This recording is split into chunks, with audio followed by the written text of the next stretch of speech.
want to go over some specific exercises that target something that is often a limiting factor or a weak link in the movement chain for a lot of people, and that's the ankle. It's made up of a lot of small joints, intrinsic muscles and extrinsic muscles, so it's a very complex joint, but the treatment is actually pretty simple. It's important we address this because it's our contact with the ground. That's the first absorption of shock that we're going to get when we're walking, running, squatting, and it's our base of support for when we're standing too. So it can sometimes be an influencer for pain or dysfunction at the knee or even the low back. So it's something that we definitely want to tackle.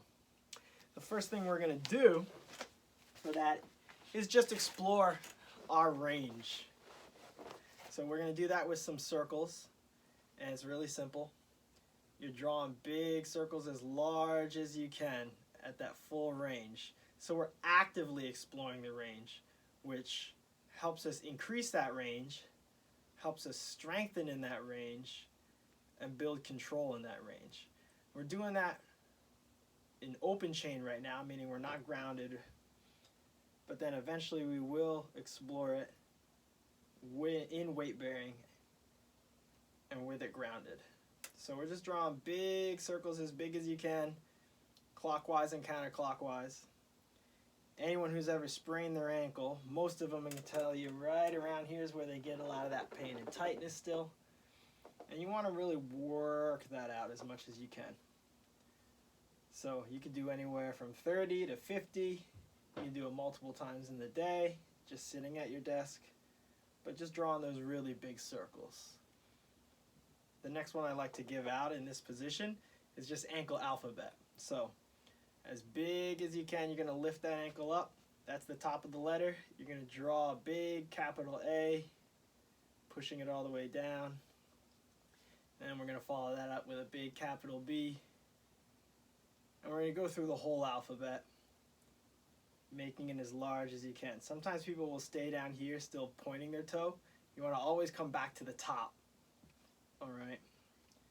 I don't know what letter I'm on. That's probably E,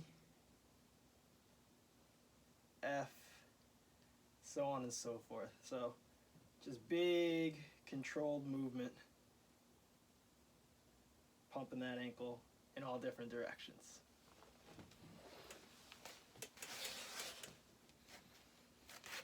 So now we want to work that balance into strengthen the ankle, and it's really simple. You're standing on one foot, we're bending that knee a little bit, and we're just trying to relax the toes so we get the foot and ankle to work. Now, one of my favorite things to do for kind of giving a little more perturbation is moving that leg around. And we can do that with a star tap, where we're just tapping different positions. Okay? Come back to the beginning. So that balance is really good for making sure we're working that ankle control. Okay? Sometimes people will go into a slide all the way around, which is fine too. Alright? And you want to think about your alignment too, where we're not popping that hip out, but keeping everything else underneath you when you're balancing. And then in this position, you can do tons of other things. People will pass balls, alright? Do some twisting, add resistance, anything really. As long as you're working those little stabilizing muscles in the ankle, helping it to control that different movement. And a lot of different movement is good for it. Even if you progress that with some hopping, back and forth, and you can get larger and go in multiple directions. But you always want to hit it, stick the landing, pause, and see if you can work that control. So after doing some balancing, we're going to work on loading that range for your plantar flexion and for that dorsiflexion. Okay? So we're working on those calves and the shins here. And we're going up and rocking back. When you go up, you're going to pause and you want to roll down that lateral border of the foot. So we're lifting, kind of coming down. I'll show you what that looks like from behind. We're going to lift, coming down toward the heel, rolling out laterally.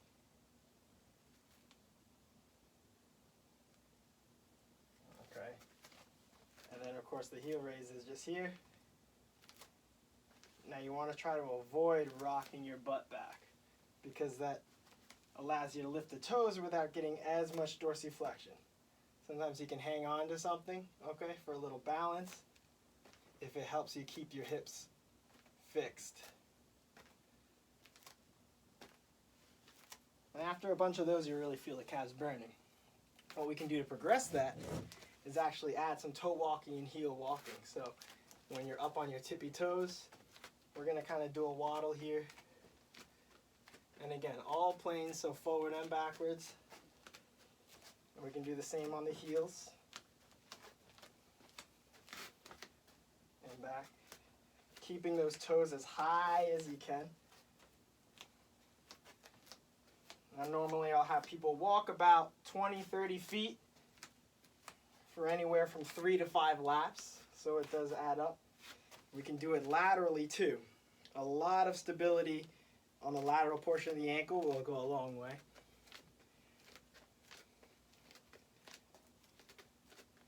So again, heels as high as you can. I like to keep some space between the feet so they never come all the way together. You kind of just waddle, take those baby steps, and keep space between the feet. And the same thing can be done on the heels. Keeping the toes up, keeping yourself up straight, and again, trying not to let your butt stick back.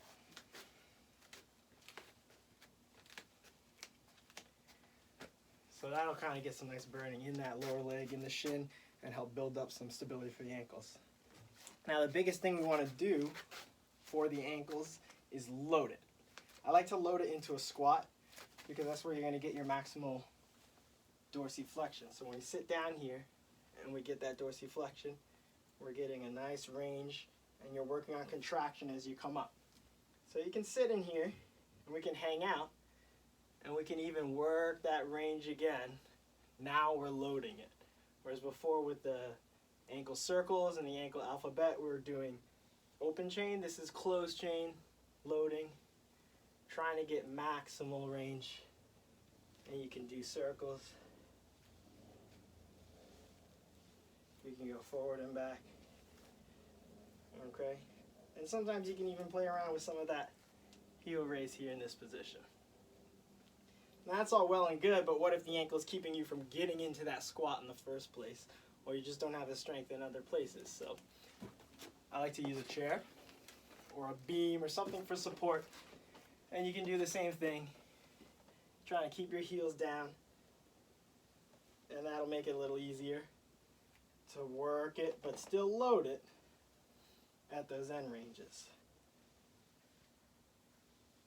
Okay.